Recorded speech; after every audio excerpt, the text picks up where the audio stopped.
வாழ்க்கையில் அனுபவம் இல்லாத மனிதன் எவரும் இல்லை. அனுபவம் என்பது நம் வாழ்க்கையில் ஒவ்வொரு தனித்துவமான சூழ்நிலைகளை உருவாக்கி கொடுக்கும். அதில் வெற்றியும் உண்டு, தோல்வியும் உண்டு.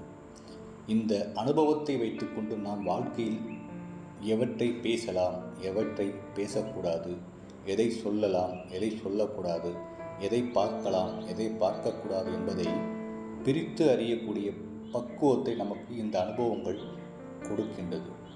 மனிதர்களே, அனுபவம் இல்லாத மனிதன் வெறுமை நிறைந்தவன்.